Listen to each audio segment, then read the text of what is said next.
News-Beijing Ka Pages here.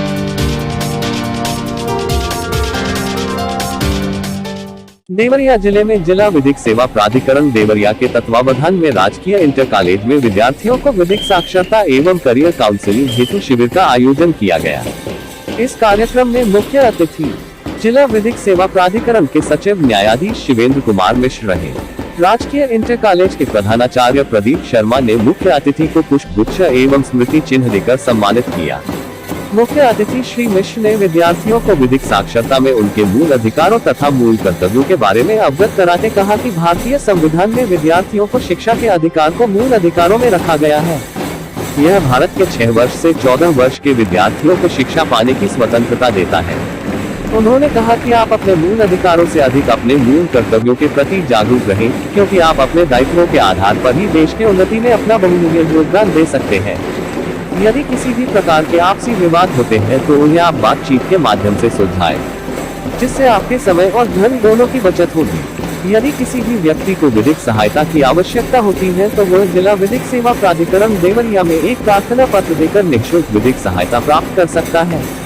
इस दौरान न्यायाधीश ने विद्यार्थियों के करियर काउंसलिंग पर व्यापक स्तर पर चर्चा की, जिसमें बच्चों ने अपने भविष्य के लक्ष्य को न्यायाधीश के साथ साझा की, जिसमें कई बच्चों ने न्यायिक अधिकारी, IAS, चिकित्सक, अध्यापक तथा सैनिक बनने की बात कही। न्यायाधीश ने विद्यार्थियों को उनके लक्ष्यों की प्राप्ति हेतु उनसे संबंधित विषयों पर चर्चा करते हुए भिन्न भिन्न तरह की पढ़ाई करने की बात बताई। विद्यार्थियों ने संबंधित जानकारी को अपने डायरी में लिखी। न्यायाधीश ने कहा कि आपका लक्ष्य चाहे जो भी हो, उसे बड़े ही शिद्दत के साथ पूर्ण करें। आप अपने अनुशासन, दृढ़ निश्चय, कठिन परिश्रम और सतत प्रयास से कोई भी लक्ष्य को आसानी से प्राप्त कर सकते हैं। मुख्य अतिथि ने विद्यार्थियों को भारतीय संविधान के मूल अधिकारों तथा मूल कर्तव्यों के प्रति शपथ दिलाया। राष्ट्र के सर्वांगीण विकास में अपने योगदानों के प्रति एक साथ आगे आने का आह्वान किया। राजकीय इंटर कॉलेज प्रधानाचार्य प्रदीप शर्मा ने न्यायाधीश का धन्यवाद ज्ञापित करते हुए विद्यार्थियों के उज्जवल भविष्य की कामना करते हुए पढ़ाई पर ध्यान देने की बात कही। उन्होंने विद्यार्थियों को बिना फल की चिंता के निस्वार्थ भाव से पढ़ाई करने की बात बताई। इस कार्यक्रम में प्रवक्ता गोविंद सिंह, योगेंद्र नाथ मिश्र, स्वाति तिवारी, सहायक अध्यापक पुष्पा, स्काउट अध्यापक रमाकांत मिश्र, डा विकास मणि त्रिपाठी, डा सुनैना वर्मा तथा सैकड़ों की संख्या में छात्र छात्राएं उपस्थित रहे। परीक्षा परिणाम के ठीक पहले, ताकि विद्यार्थी परीक्षा परिणाम जो भी आए उसको स्वीकार करे और तदनुरूप सेवा का कार्य, तदनुरूप परिश्रम का कार्य जारी।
इधर देखो।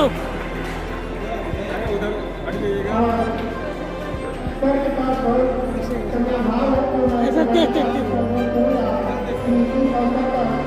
हमारे में बहुत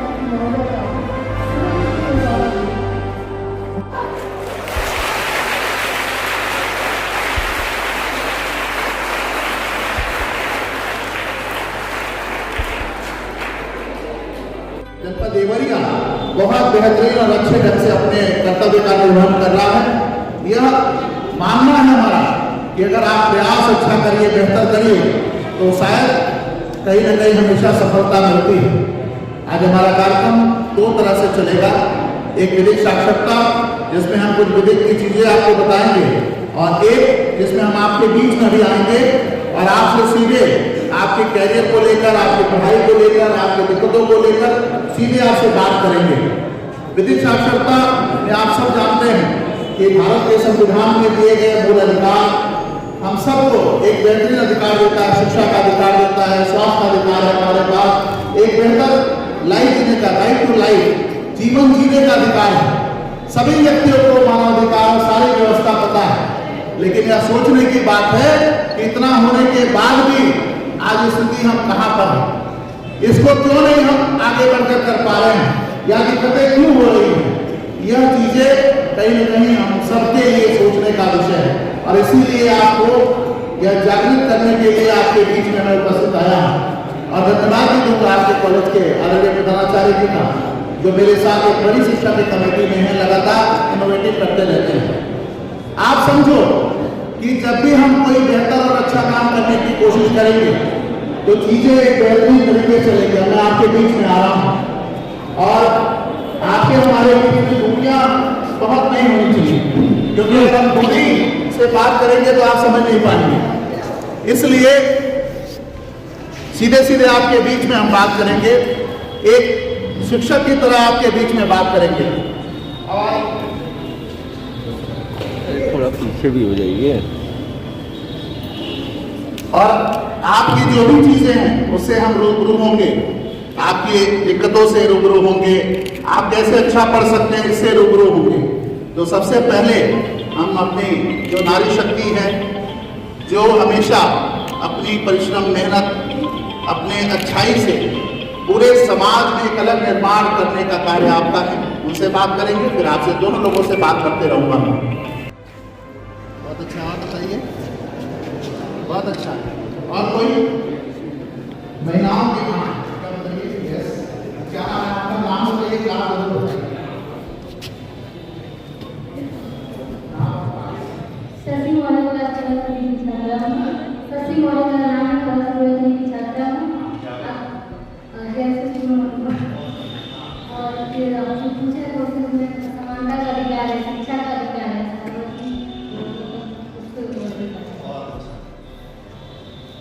एक चीज जो मुझे आपसे कहना है, सबसे पहले आप बोलना, कोई भी चीज पूछा जाए ना, जो भी आपको आता है वो तो सही है या बहुत सही है या गलत, तो कुछ नहीं होता। सही होता है या बहुत सही होता है, तो थोड़ा सा सही नहीं सही आप बोलना सीखें। लेकिन जब आप बोलेंगे ना तो आपको समझ में आएगा कि आप एक बहुत बड़ी शक्ति काम कर रही है आपके साथ।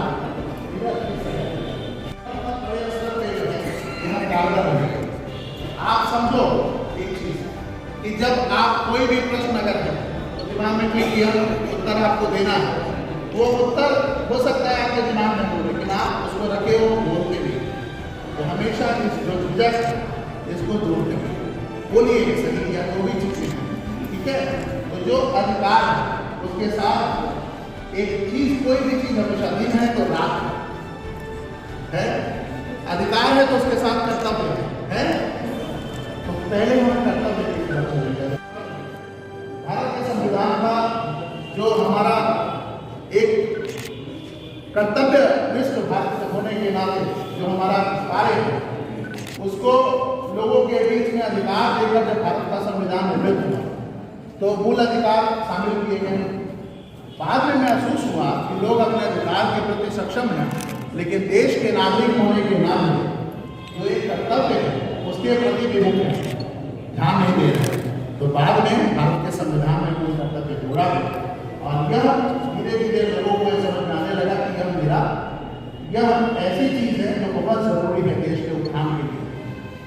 समझ में, जैसे अपने झंडे तिरंगे का सम्मान हुआ, पर्यावरण बचाने का कार्य हुआ, किसी भी व्यक्ति के द्वारा जो देश है उसके साथ एक मैत्रीपूर्ण रिश्ते हुए, ये सब समस्त ऐसी चीजें हैं जो हम लोगों को एक करने की कोशिश करते हैं। और यह पहला हम लोगों का कार्य है कि हम अपने भारत के संविधान के लिए मूल कर्तव्य और मूल अधिकार में भी ऐसे अधिकार जो बहुत ऐसे लोग जो आने वाले दिनों में आपसे मिलेंगे, क्योंकि आप कल के नहीं आज के भविष्य हैं और आप धीरे धीरे अपना भविष्य आप निर्मित कर रहे हैं, तो यह चीजें आपके लिए बहुत अच्छा और बेहतरीन रहना चाहिए। यह कार्य आपको करना है, इसीलिए मैं आपके पास पहुंचा, क्योंकि ज़्यादा हम दूर रह के बात करेंगे तो आपको कम समझ में आएगा, लेकिन जब हम यहाँ रह के आपके बीच में बात करेंगे तो आपको पूरा समझ में आएगा। इसलिए जो 2-3 चीजें हैं, मूल अधिकार, मूल कर्तव्य, या जो हमारे राज्य के नीति निर्देशक तो आगे आप पढ़ेंगे कि राज्य कैसे काम करे, उसके क्या निर्देशन, किस संविधान ने क्या निर्देशन दिया है। उसमें दिया है कि जो राज्य है वो अपने लोगों के लिए, अपनी जो भी उनके साथ नागरिक है उनकी व्यवस्था के लिए ध्यान देगा, महिलाओं के लिए स्पेशल ध्यान देगा, जो श्रमिक है उनके लिए स्पेशल ध्यान देगा। ये सारा काम जिला विधिक सेवा प्राधिकरण के अंतर्गत मैं मॉनिटर करता रहता हूँ। छात्रों का भी अधिकार है, आपका भी अधिकार है, शिक्षा का अधिकार है। आर्टिकल 21A जो कहता है कि 6 से 14 वर्ष के सभी बालकों को पढ़ने का अधिकार है। तो यह कहीं कहीं जो विश्व के स्तर पे जब हम भारत की बात विश्व पटल पे करते हैं, यूनाइटेड नेशन ऑर्गेनाइजेशन, संयुक्त राष्ट्र संघ में जो जितनी भी बैठकें होती हैं, जो भी एक बड़े स्तर पे काम होता है, जो संगठन काम कर रहे हैं, चाहे यूनिसेफ हो, यूनिसेफ का नाम सुना किसी ने? यूनिसेफ नहीं सुना है? आपने सुना किसी ने? हाँ, कौन सुना? हाँ, बोलो बोलो, क्या है ये? माइक ले लो आराम से। हाँ, यूनाइटेड नेशन, बहुत बढ़िया। ये यूनाइटेड नेशन के चिल्ड्रंस का एक बहुत बड़ा संगठन है जो कि किसी भी बच्चों के लिए जो भी अगर सकते हैं राष्ट्र में, विश्व में कहीं पे भी, तो उसके लिए काम करता है। ठीक है, इस तरह के बहुत ऐसे हैं जो एजुकेशन के लिए यूनेस्को है। आप सब आप जाना घर पे, सारे लोगों को एक टास्क में देता हूँ, आज घर पे जाइएगा और आप इसको निकालेगा कि इंटरनेशनल ऑर्गेनाइजेशन कौन कौन है। ठीक है, उसके क्या नाम है, फुल फॉर्म क्या है, और निकाल कर इस चीज को अपने साथ लेके और इसको बताइए। ठीक है, यह आपको महसूस होगा कि जो छात्रों के अधिकार है वो छात्रों के अधिकार भी बहुत बड़े स्तर पे है। लेकिन फिर हम बात करेंगे अगर अधिकार की, तो बात पहले किसकी आएगी? किसकी आएगी? किसकी आएगी? कर्तव्य की। और कर्तव्य के साथ अधिकार होगा। तो कर्तव्य हम लोगों का है कि हम घर पे पढ़ाई न करें, ये कर्तव्य है। क्या कर्तव्य है? दूसरा कर्तव्य है कि घर में जो वृद्ध हो उनकी कितने लोग करते हैं? नहीं, ऐसे हाथ नहीं उठाना है। माता पिता की बात सब मानते हैं, लेकिन जब थोड़ा सा नाराज होते आप लोग चिल्लाते हैं, वो लगाना जाएगा। करना है आप लोग, तो मैं स्कूल से आया कहते हैं कि अभी मैं स्कूल से आया हूँ, कहते हैं। ध्यान रखिए कि आप कहीं पे भी हैं, आप वो हैं जो कहीं पे भी कोई काम जल्दी जल्दी कर सकते हैं, लेकिन जो उम्र के उस पड़ाव पर है ना, उसके लिए बहुत मुश्किल होता है काम करना। आप भी होंगे, इसलिए अगर कोई कहता है चलो जल्दी से कर दो, तो आप सोचो कि आपका एक फर्ज भी है, ईश्वर ने दिया है कि आप एक बेहतरीन तरीके से काम कर सकते हैं। ठीक है, इसलिए उस बात को हम भी कर्तव्य है आपका। और क्या कर्तव्य है? पेड़ पौधे लगे हो तो अपना टूट जाए, कोई मतलब नहीं अगर बदला है। गर्मी में बस सब पौधे टूटते, अच्छा, बहुत अच्छा लगा। विद्यालय वाटिका देखिए सामने है, यह वाटिका ऐसे ही नहीं बनी होगी। ये वाटिका जो है ये बनने के लिए सोच विकसित क्या होगा, डॉक्टर साहब ने, आप सब लोगों ने मिलकर इसको सजाया हो। कोई चीज स्कूल का हो, घर का हो, समाज का हो, सबका फर्ज है कि हम उसको ध्यान दें। समझ रहे हैं? और जब आप ये सारी चीजों से निकलकर जब आप प्रशासनिक अधिकारी बनेंगे या एक दायित्व पाएंगे, पद पाएंगे कि दायित्व पाएंगे? मैं पद पे हूँ कि दायित्व है मेरा? इसलिए कह पा रहे हैं क्योंकि मैं बार बार दायित्व की बात कर रहा हूँ। सही बात है, ये मेरा जो काम मैं कर रहा हूँ जिला विधिक का, ये मेरा दायित्व है, इसलिए आपके बीच में हूँ। अब जब दायित्व समझ के हम कोई काम करेंगे तो वो काम शिद्दत से करेंगे। प्रिंसिपल साहब बता रहे थे कि सबने काम किया, कोविड में काम किया, हमारे हाई स्कूल इंटरमीडिएट के बच्चों को सम्मानित किया, ये सब मैं अपना दायित्व मानता हूँ। बच्चों से बात किया,